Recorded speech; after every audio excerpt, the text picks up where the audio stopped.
पदर गाड्या केल्या, नागपूरला गेले म्हणले धनगर आरक्षणाचा अखेरचाच लढा म्हणले, आता फायनल निर्णायक महामेळावा आम्ही निर्णयच घेतलाय म्हणले. आता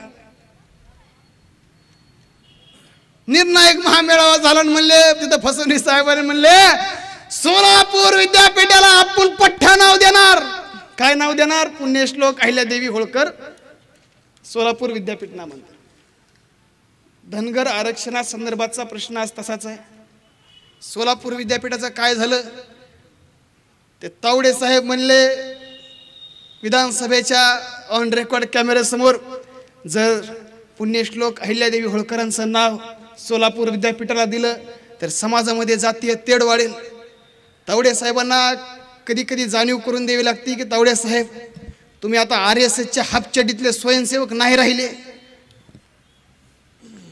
तुमच्यापेक्षा बुद्धिवंत तुम्हाला खातं भेटलंय शिक्षण मंत्री, ती विद्यार्थ्यांमध्ये नीट आणून तुम्ही पार नीट करून टाकली विद्यार्थ्याची.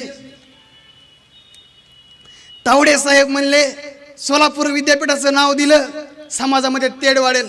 पण तावडे साहेबांना मी उत्तर सांगतो, 2003ला या देशामध्ये हिंदू मुस्लिम दंगल झाली.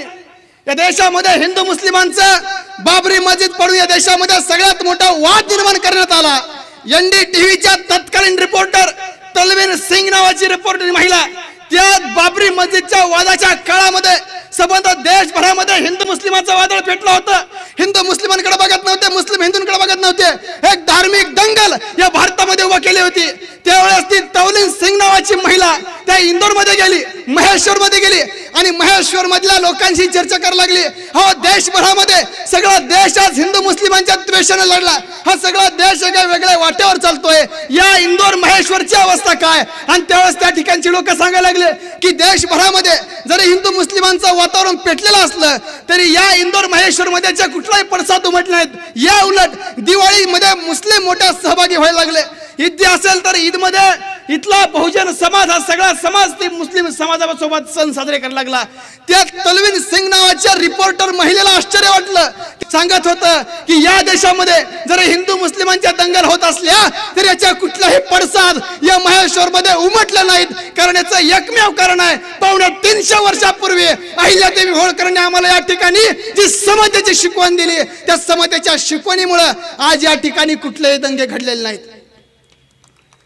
तो रिपोर्ट आजही यूट्यूबवर उपलब्ध आहे.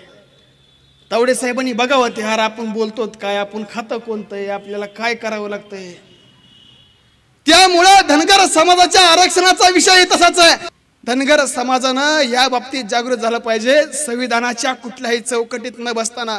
बरं तुम्ही म्हणता आमचा नेता आहे संसदेतला,